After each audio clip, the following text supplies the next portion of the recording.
we live in an unprecedented time where, I think some assumptions about how we make things in the world are completely changing, and the way in which we organize our society is also changing. And I think that architecture has to respond. And so for me, I think that the kind of the uniqueness of the time we're in is this ability to be able to make these new types. And I think that I think time, when people look back on this about 50 years from now, I think that this will be the great thing of the 21st century. It's the beginning of a new generation of types made which organize the world, and set precedent for how the modern world is made. I mean, I think each age has its heroic moments. Some ages, I think, are about, the invention of the elevator and suddenly everything goes up. But I think this age is about the kind of a new set of topologies that come into the world. Like my personal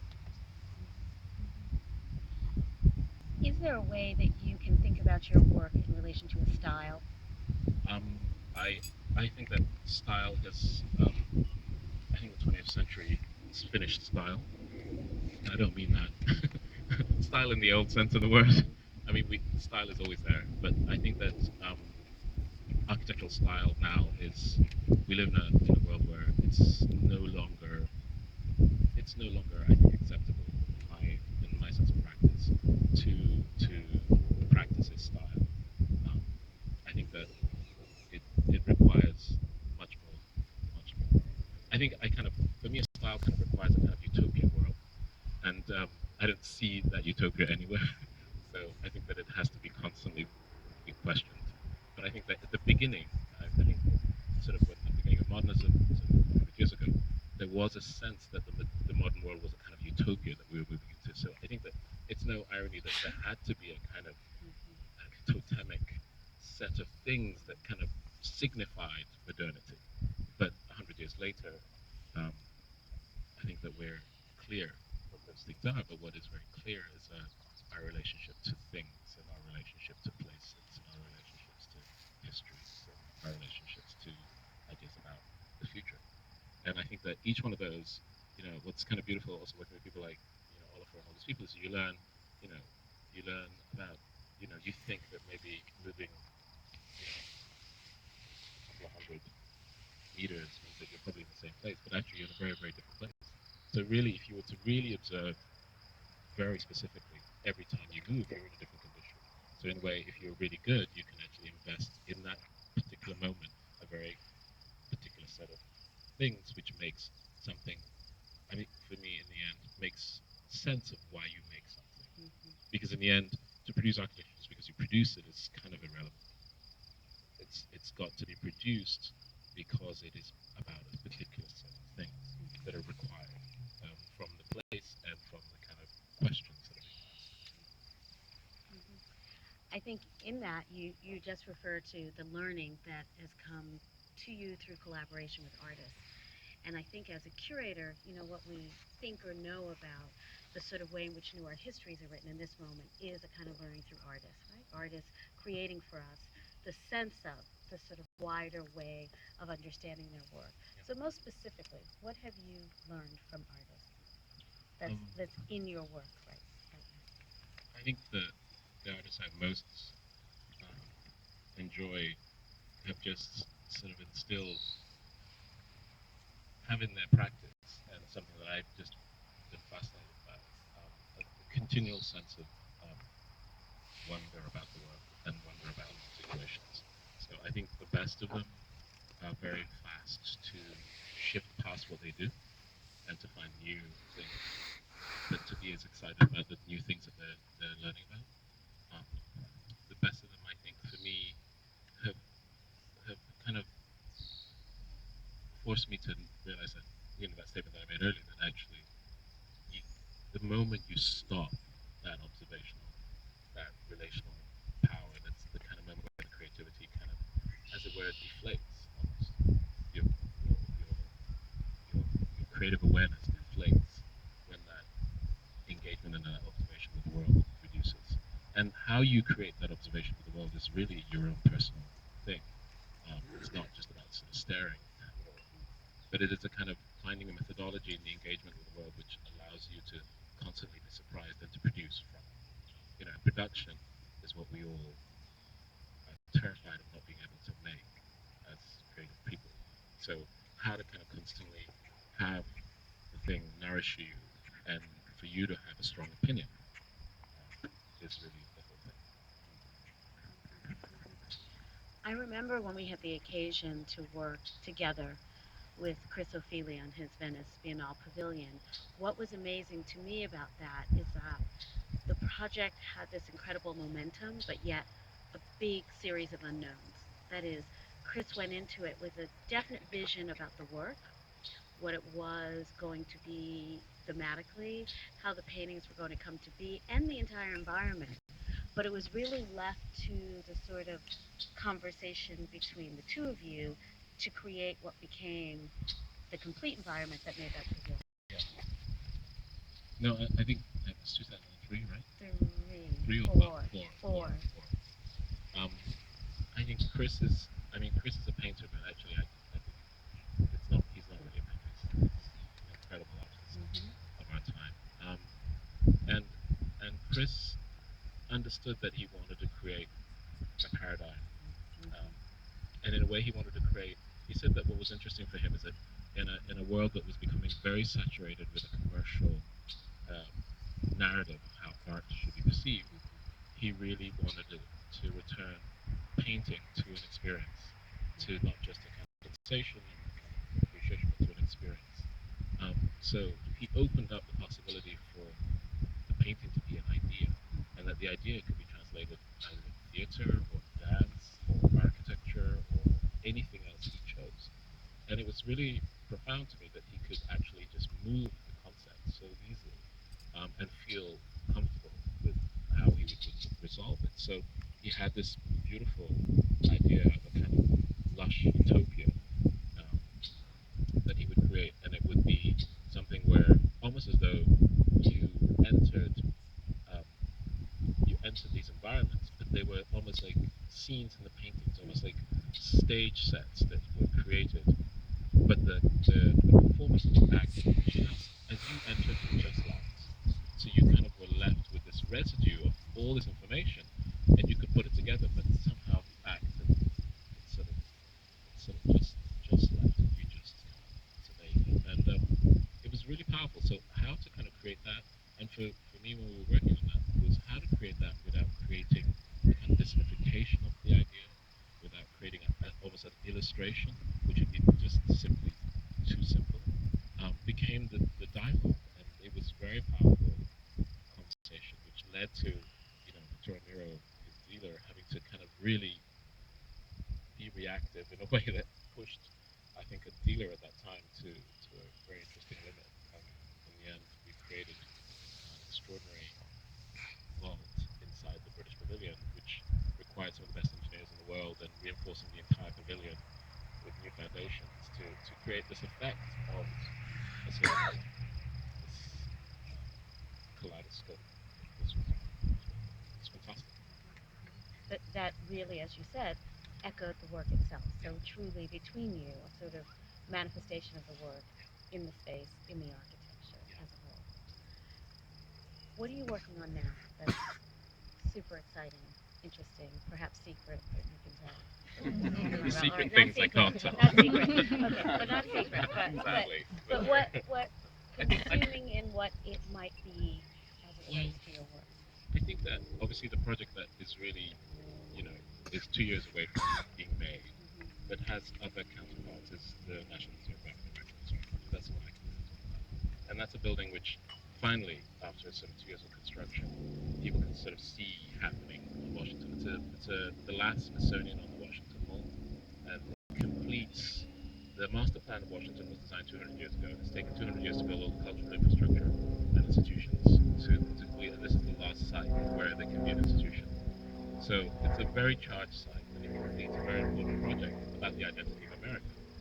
Really, the monumental core is seen as a kind of image of the ideals of America, encapsulated through sort of cultural palaces and ideas of landscape and memorial and justice and all these things. Um, and that project is very powerful because in a way it tragically but also beautifully celebrates an important history to the history of the African American people and their contribution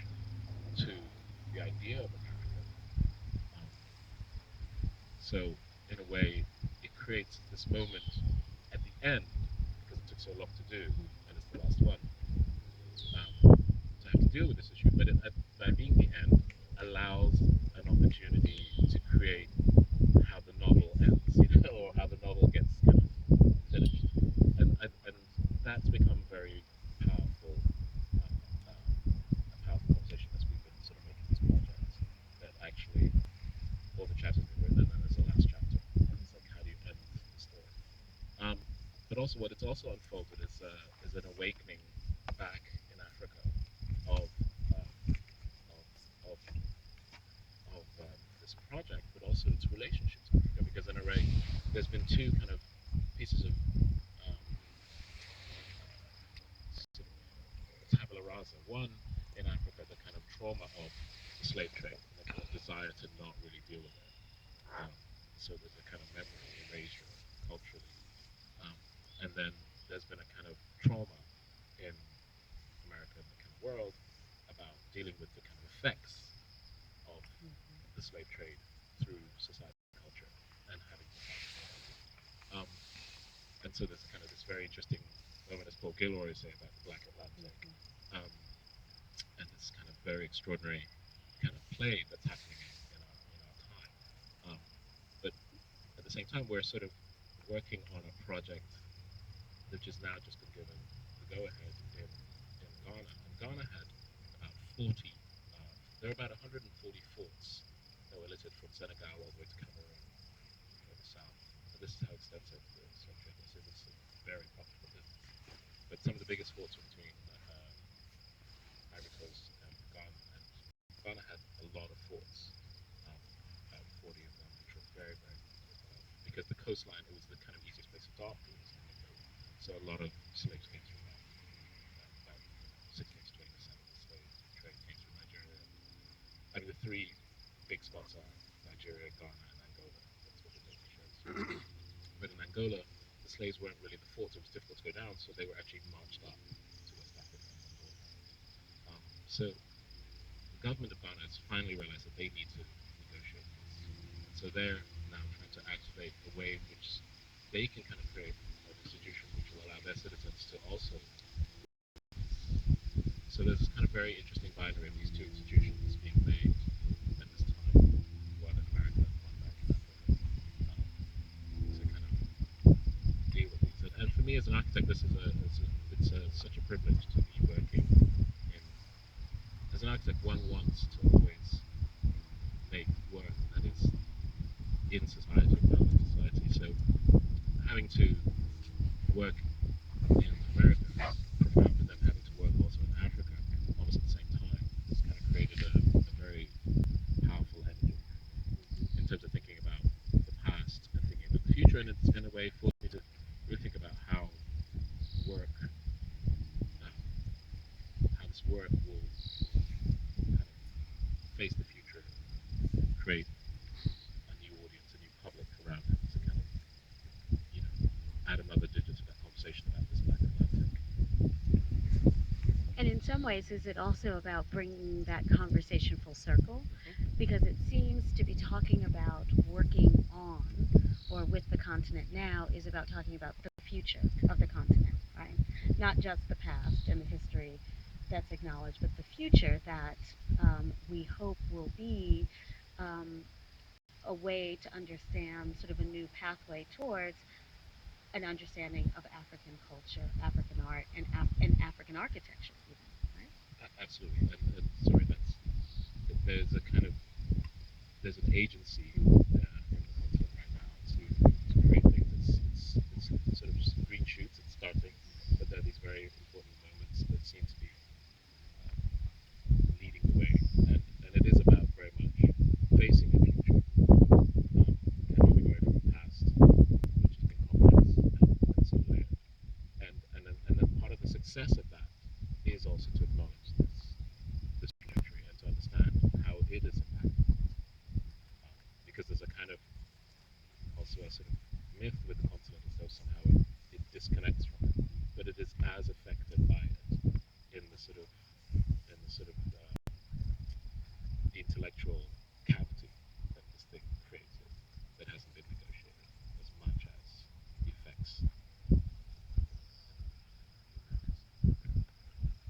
And when you worked on your book about the continent, we were thrilled to do something at the museum because, of course, grappling with the idea of a museum, the studio museum devoted to black artists, founded in 68 in one particular dialogue. When we changed our mission in 2000, 2001 to say we were a museum of artists of African descent, locally, nationally, internationally, it sort of opened up this conversation about this acknowledgement of the diversity of the continent itself. And in many ways, your book and that idea of the way in which you trace the continent seem to be about that very idea, right? To kind of Absolutely. create some complexity around not just the topography and the sort of architectural forms that existed there, but really to sort of open up a different kind of conversation about even reference, it seemed, was Absolutely. there. Absolutely. And in a way, it seemed that there is such a kind of there seems to be such a need to expand Mm-hmm. from the singularity in which the continent sort of faces. I think there's no other continent that has the word Africa used so liberally to Exactly. describe everything Exactly. um, Mm-hmm. in a way that's slightly disturbing. Mm-hmm. Um, so, in a way, most architects or people who've kind of done that sort of collection of information usually keep that. That's your secret treasure house. That's your all your data that you sort of Mm-hmm. reference and use, and you kind of release it in books and stuff. Maybe when you're dead, it becomes Well, it was released. secret for you for a while. It was actually secret for a while. Mm-hmm. I used it for 10 years, but Mm-hmm. but it became very clear that actually the it was really important that the world understood the complexity of the situation. So, I mean, the book is an edit. Even that's an edit, and that was to try and get it to a certain place. But it was just about releasing a sort of vast quantity of images and information about the continent via architecture. And it really is architecture just used as a device. I mean, you can just look at it as a book to understand the architecture of the continent, but it is talking about the cultural complexities, the relationship between colonial um, histories, the relationship between tribal histories, the relationship between the sort of extraordinary geographies, and all these trajectories. I found that architecture and looking at landscape and architecture could reveal that without necessarily just sort of illustrating it. And in a way, what the continent sort of requires is a kind of it needed more images for me rather than words. There are a lot of words actually about the continent, but the images are very edited and very limited to national parks actually, which I found very disturbing. That in the end, the notion of the continent is really kind of edited down to a series of curated landscapes, which are actually made up landscapes for the enjoyment of hunting. So, it's sort of like, how did this happen? Right. This is like Yellowstone Park representing America, or whatever it is. Mm-hmm. And that's what the continent sort of Mm-hmm. suffers from. And it's like, well, actually, it's a very complex set of urbanisms and histories and trajectories and relationships between, you know, nature and people that has been going on for a very long time. And in a way, it seemed like a way to kickstart that conversation, Mm-hmm. Kind of open it up open it up. in different ways. So I gave up my archive. Right. Right. For that purpose. Should we Should we open keep it going? up? We could happily open to questions now. I know. Look, all these people over here. Let's turn this way. I feel like I'm just seeing all of you over here on this side. Questions.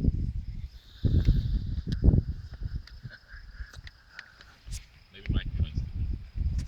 I know. There's one. Oh, Yeah. so where is all this work gonna come from? Coming to the museum, like which like where is it? Oh, for the Yeah, Washington Museum. yeah. The institution has been set up for um, 20 odd years. Yeah, almost 20 years. So the institution has been collecting for that long, and it has about 30,000 Wow. artifacts. It's a very serious institution. There are 47 curators at the moment working on this. It is a major thing. It's not something that's coming. It's something that exists. It Yeah, the building is what's coming, but the collection itself is existing, though still growing. And the 47 curators, obviously, the museum will have art, the National Museum of African American history and culture, but it also will have material culture, photographs, letters, books, artifacts. I mean, it will be truly the most comprehensive collection about the history and the story of the African American experience through the very many objects that they're collecting.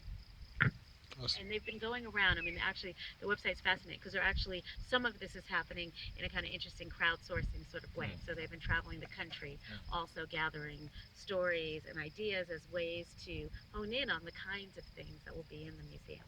I mean, some of the kind of special things have actually come through that sort of Yeah. crowdsourcing strategy, where the museum has sort of opened itself out to learn from people who have specific stories and aren't And also, I mean, the reason why this project is so important and has gotten so much attention is because it's long overdue, right? This idea of a museum that fully, in what museums do, talks about this history. And what's so interesting about their collection process is that many people, through generations of their family, have been holding on to these things, knowing that they were treasures, yeah. knowing that they Super were interesting. meant to be in a museum, waiting for a museum Yeah. that could then encompass them. So, I mean, from a museological point of view, it is an amazingly sort of radical and interesting way in which we understand how sometimes the impulse towards what a museum is can happen long before its actuality become. Yes, Yeah. thank Thelma, you mentioned David's project in Harlem. If you could speak to that, I would be curious. Sugar Hill is my first major project in New York. I think made public and it's a project with an amazing organization called Broadway Housing. And Broadway Housing is really brought to life to really deal with first homelessness, and the main agenda was to deal with a mechanism, a means by which to get homeless people off the streets, get them into a place of empowerment, and to move them back into being responsible parts of society, and to have an opportunity to be citizens again, realizing that the right to a home is a critical component. They have been working on the West Side, Upper West Side, for a long time, and this is their first project that they have. They're building a kind of new building, and the competition. There was a competition. We were very lucky to win it, um, and the project is really to build 125 very affordable, real affordable units. 30% of it is devoted to homeless people. A certain percentage deals with The working poor, the working and then poor. Yeah. No, no, and then the rest. Is it is low income housing. But what's kind of radical about it is that it's the site and the project sort of assumes a new model where traditionally you get tax credits to build housing, and they're singular, and they're very much sort of monolithic blocks, and they're usually sort of remote. And what Broadway Housing has done is to kind of create a hybrid where we are making a multi generational environment where you have a crash for 120 children built into the building. There's a storytelling museum that's going to be at the heart of the building's sort of base. There's an urban farm on the roof, um, and all these kind of communal facilities. But the idea that the model of low cost housing moves from just being about getting people in homes and stacking them up and kind of almost putting them in a gated environment to making them much more complex urban constructions. And it's been fascinating working with this group, and I think this is a pilot project about how to look at different classes of housing and how the city makes housing, so that we move past this idea of the gates between affordable and non-affordable, all these kind of issues. We start to kind of make much more three-dimensional cities, which are just about opportunity and engagement at different scales. Um, so for me, this is a really important project. It's my first big project that does that, and there's a soft opening next week, but it's really about a month away before it finishes. And by the middle end of summer, Tennessee State it's on 155th and St. Nicholas Ave.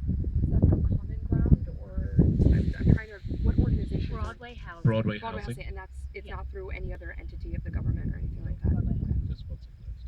Very Very exciting. Thank you.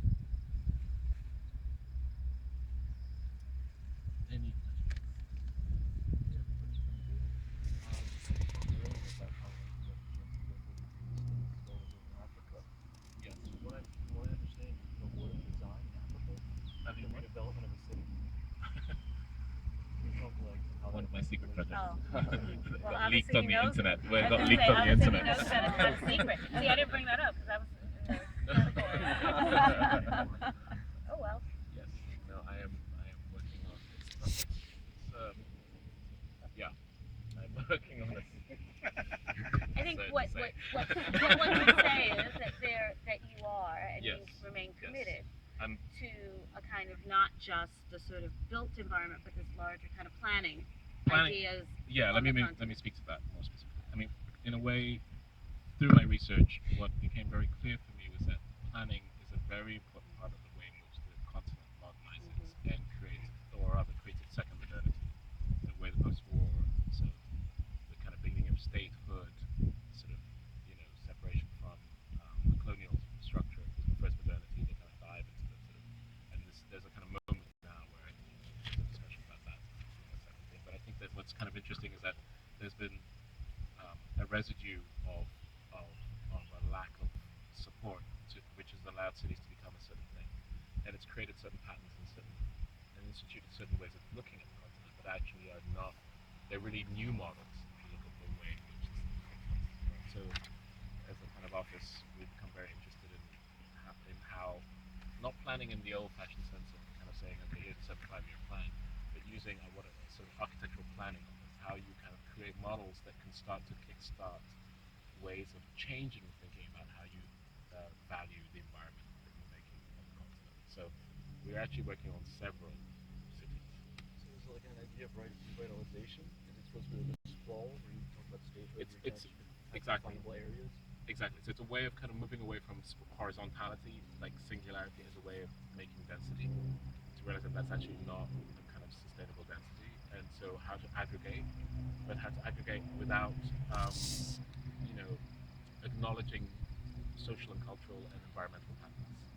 So how to kind of make those aggregations, and then how to kind of really start to institute public space again, because actually there's been a loss of the kind of the way in which public space is made on the continent, which I find really problematic. There's been a lot of symbolic space made on the continent, so there's a kind of symbolic moment of kind of publicness, but the way in which general public space is instituted has been lost, I think, as an art form, and is really claimed by people by force because it's absent. So sometimes when people go to the continent, they say, well, there's people everywhere on the street, and it's hard to understand. Well, it's kind of a citizen claiming their right to the public realm when the private sector kind of shuns that away, and the government is too weak to force a kind of meaningful relationship to that private public relationship.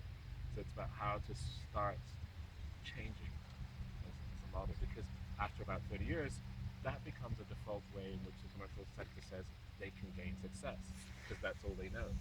They've only been doing it that way, so they say, I can only do it this way, and actually what needs to happen is that you need to completely reboot that system. So it requires, teams coming in and unfolding that, but it's very exciting There has because to be a large collaboration between the offices, right? absolutely, these are planning projects are absolutely collaborative. We're the lead, but we're really in a matrix of very important thinkers and specialists to analyze how to do this. But it's very exciting. The question over here. You Yeah. said something earlier about how you feel like we're in the beginning of a new age of images, topography, things like that. And you have a great point of view from where you're at with your career to see like how it's shaping. A lot of us here, we have a lot of curators here. They have a good way of shaping that world. And I know for me, I don't really see how it's being shaped. But from your point of view, you like how do you see it being shaped for the next 50 years? Images and like say in 2050, looking back at this point, what will they say Yeah. about our time here? No, I think that because we are shifting, we're shifting even our way to kind of engage with the public life because of the technology. So in a way, with that, we're also shifting our way in which we use things that we take for granted. So what is interesting about this time is that it offers the opportunity for architecture, collective architecture, to look for opportunities. It offers an opportunity for us to speculate about what those opportunities can be in the future. So what I mean when I say I'm sort of having an overview is that within my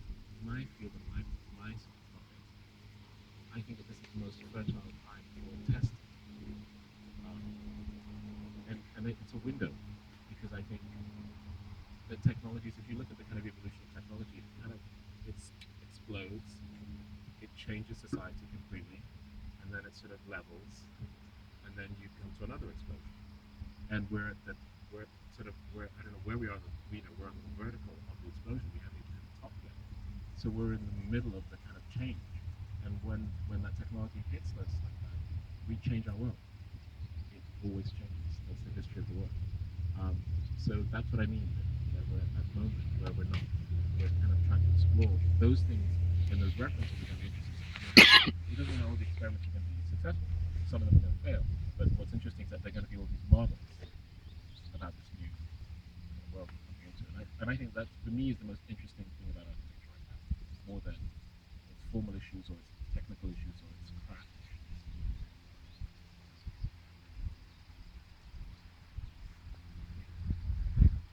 You're sitting here obviously in this beautiful built environment, talking about new and exciting options for built and imagined environments. I was just wondering if you could tell us about a particular built environment or natural environment that really amazes you and that you love.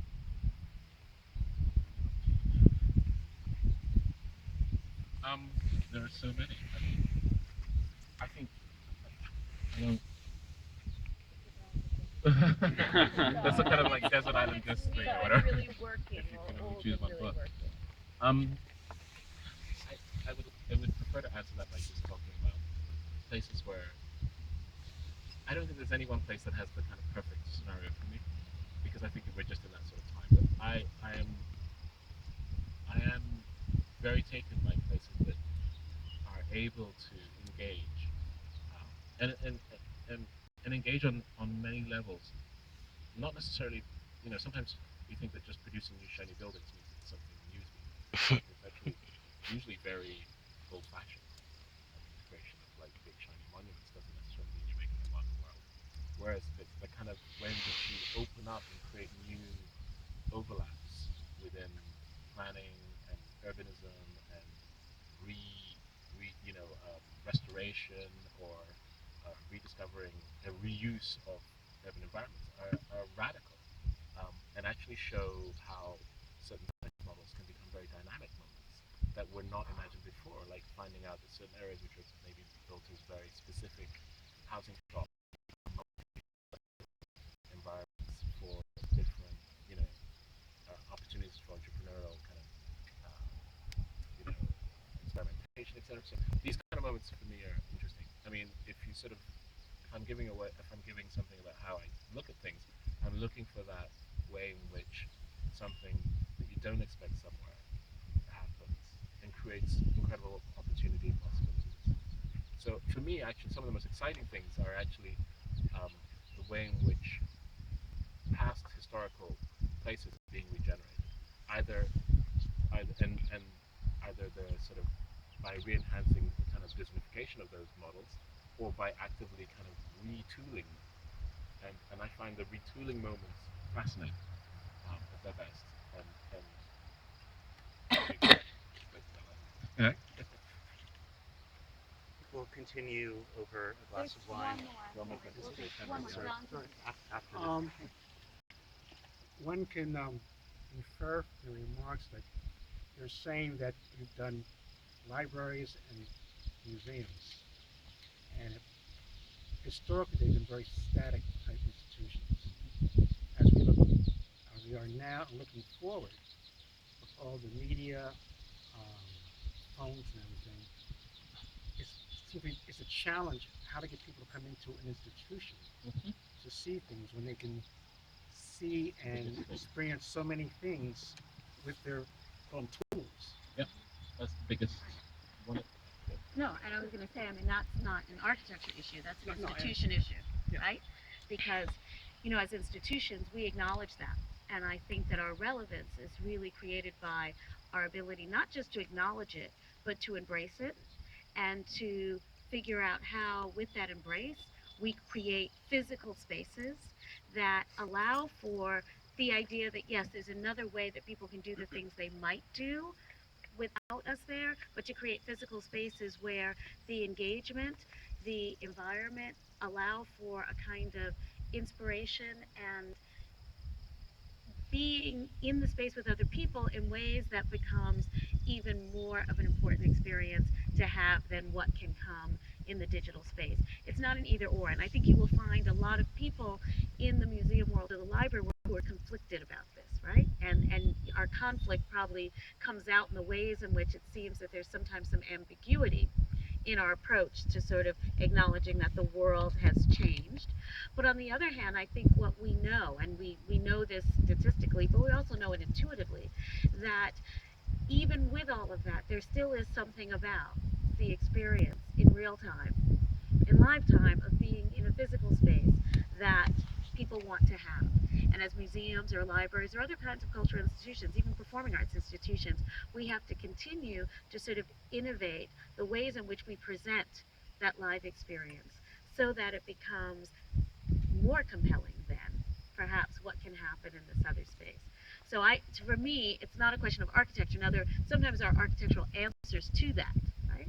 That we can also change the way some of these spaces exist so that they don't necessarily carry with them the feeling that not only can I stay home and do this thing, but I don't want to be in this physical space to do it.